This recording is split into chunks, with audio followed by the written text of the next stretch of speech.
Nasionale Rooi Vleisprodusente-organisasie se nasionale kongres vir 2026 is pas verby.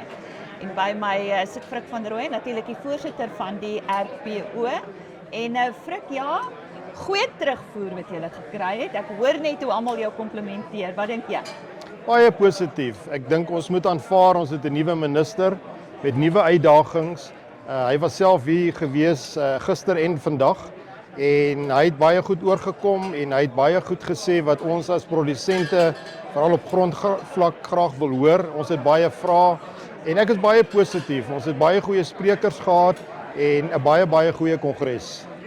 Julle tema was future proof en ek wil dit eintlik nou nie in Afrikaans vertaal nie. Ek dink almal verstaan wat dit beteken. Wat beteken dit vir jou? Wat sê dit vir jou? Wel, weet ons kom eintlik uit 'n baie moeilike situasie uit met back and closure, maar ook ander veesiektes. En ek dink veesiektes gaan al hoe groter probleem raak. En ons moet kyk na die toekoms van ons bedryf. Ons bedryf op die oomblik is onder geweldige druk. En die druk kom ook van die departement se kant af ten opsigte van die uitvoer van vleis. Ons moet dit hanteer op een of ander manier en ek dink dit is wat ons probeer doen. Ons probeer sê hoe gaan ons dit, ons weet hoe ons dit hanteer tot nou toe, hoe gaan ons dit vorentoe hanteer? Ons moet seker maak dat daar stelsels in plek is om hierdie probleme wat ons nou gehad het, te kan oorkom in die toekoms. Jy het gesê dat ons is almal bewus daarvan dat back and closure maar die hele waardeketting seer gemaak het. Maar ons moenie op die probleem fokus.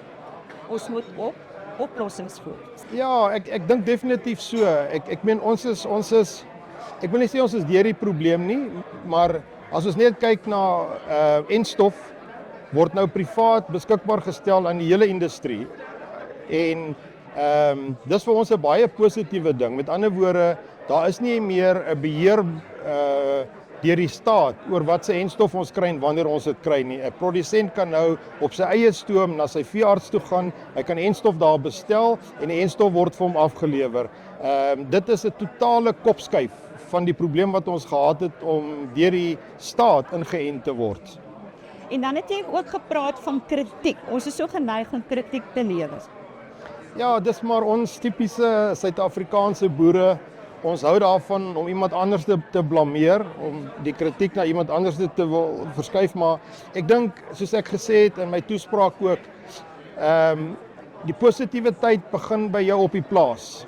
Ons moet positief op die plaas wees en ons moet die bedryf bou.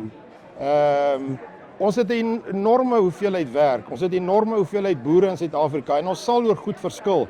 Maar op 'n manier moet ons by mekaar kom en saam praat, want een stem maak ons net soveel sterker. Ja, so jy het samewerking onderstreep. 100%. Ja. Jy het ook gevra dat ons eerder op suksesse moet fokus en jy het so 'n paar voorbeelde genoem. Deel dit met ons.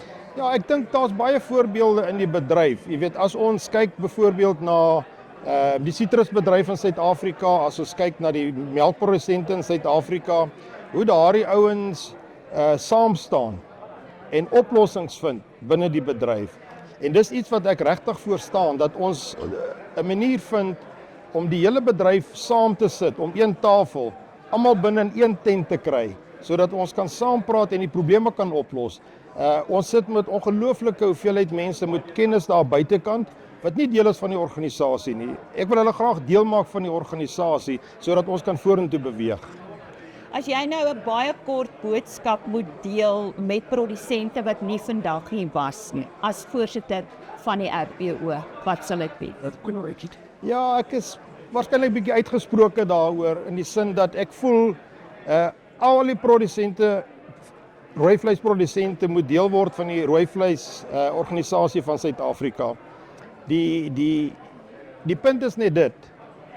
Ons het boereverenigings en die boereverenigings moet van grondvlak af hierdie ding begin dryf. As jy nie die regte leier het nie, wel raak ons slaaf van hom.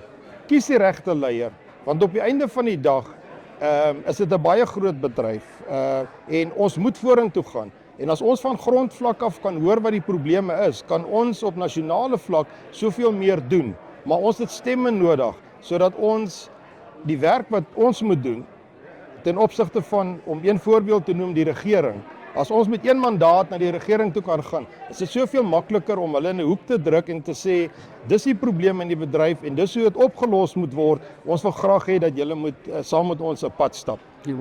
En daarmee groet ons dan vanaf die 2026 Nasionale Kongres van die Nasionale Rooi Vrysprodusente Organisasie in Suid-Afrika. En by my vandag was die voorsitter van die RPO, Frik van der Rooyen.